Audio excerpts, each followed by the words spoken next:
Taste the Daily.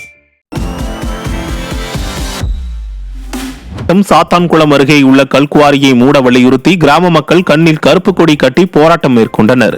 Nedungulam பகுதி தனியார் கல்குவாரியில் வைக்கப்படும் வெடிகளால் அந்த பகுதி கிராமத்தில் உள்ள வீடுகளில் விரிசல் ஏற்பட்டு வந்துள்ளது. இதுகுறித்து நெடுங்குளம் பகுதி கிராம மக்கள் பல்வேறு இடங்களில் புகார் அளித்தும் பயன் இல்லாமல் இருந்துள்ளது.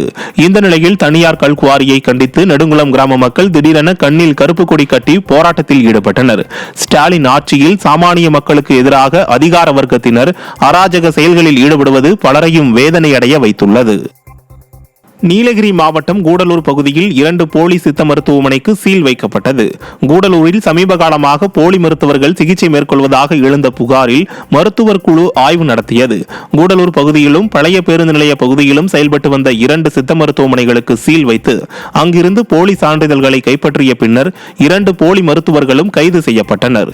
ஸ்டாலின் தலைமையிலான அரசின் சுகாதாரத்துறையின் அலட்சியத்தால் போலி மருத்துவர்கள் அதிகரித்துள்ளதாக பொதுமக்கள் குற்றம் சாட்டுகின்றனர். கடலூர் மஞ்சக்குப்பத்தில் பல்வேறு கோரிக்கைகளை வலியுறுத்தி அனைத்து குடியிருப்போர் நலச்சங்கங்களின் கூட்டமைப்பு சார்பில் மாபெரும் கண்டன ஆர்ப்பாட்டம் நடைபெற்றது.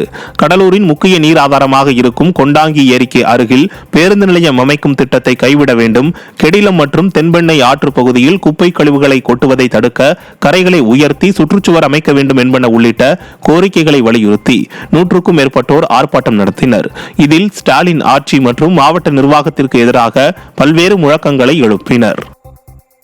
கடலூர் மாவட்டம் ஸ்ரீமுஷ்ணம் குளத்தில் செத்து மிதக்கும் மீன்கள் துர்நாற்றம் வீசுவதால் அப்பகுதி மக்கள் அவதியடைந்து வருகின்றனர். மங்கையாழ்வார் தீர்த்த குளத்தில் மீன்கள் செத்து மிதப்பதால் துர்நாற்றம் வீசி வருகிறது. இதனால் மீன்களை அகற்றி குளத்தை தூய்மைப்படுத்த வேண்டும் என ஸ்டாலின் அரசுக்கு குடியிருப்பு வாசிகள் கோரிக்கை விடுத்தும் நடவடிக்கை எடுக்கவில்லை என குற்றம் சாட்டியுள்ளனர்.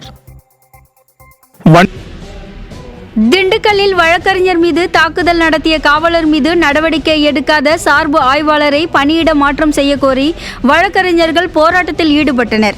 வடமதுரை அருகே கடந்த சில தினங்களுக்கு முன்பு வழக்கறிஞர் பகத்சிங் என்பவரை காவலர் அமர்நாத் என்பவர் தாக்கியதாக கூறப்படுகிறது.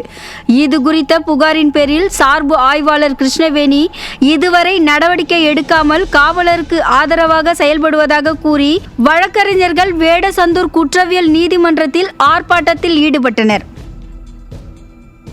திருச்சி மாவட்டம் மண்ணச்சநல்லூர் அருகே இருசக்கர வாகனம் மீது லாரி மோதிய விபத்தில் ஒருவர் உயிரிழந்தார்.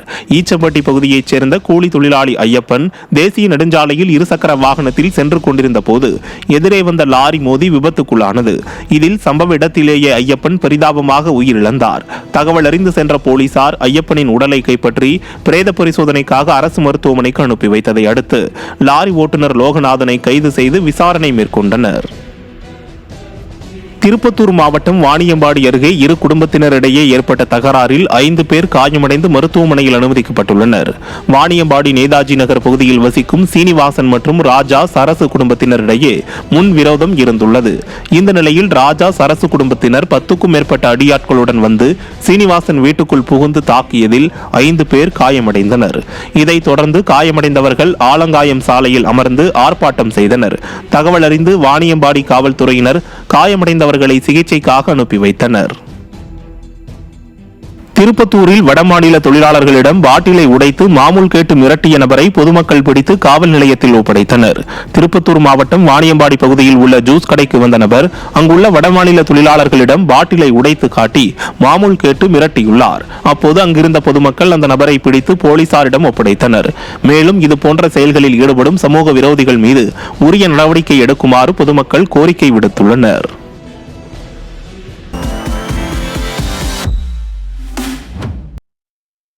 நெல்லை அருகே கணவர் மீது கொதிக்கும் எண்ணெயை ஊற்றி கொன்ற மனைவி கைது செய்யப்பட்டார். பாளையங்கோட்டை பகுதியைச் சேர்ந்த கலைச்செல்வி என்பவர் கடந்த 22ஆம் தேதி ஏற்பட்ட குடும்ப தகராறில் தனது கணவர் சிவபெருமாள் மீது கொதிக்கும் எண்ணெயை ஊற்றிய நிலையில் அவர் சிகிச்சைக்காக மருத்துவமனையில் அனுமதிக்கப்பட்டார்.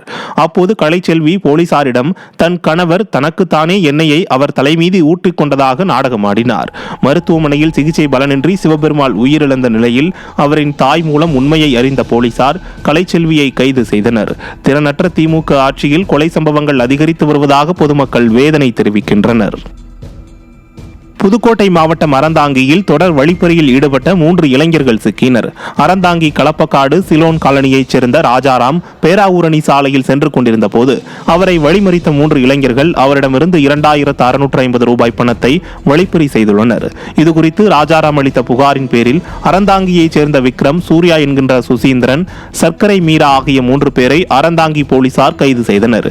இவர்கள் 3 பேரும் தொடர் வழிப்பறியில் ஈடுபட்டு வந்தது கண்டுபிடிக்கப்பட்டது. விடியா ஆட்சியில் தமிழ்நாட்டில் தொடர் குற்ற சம்பவங்கள் அரங்கேறி வருகிறது.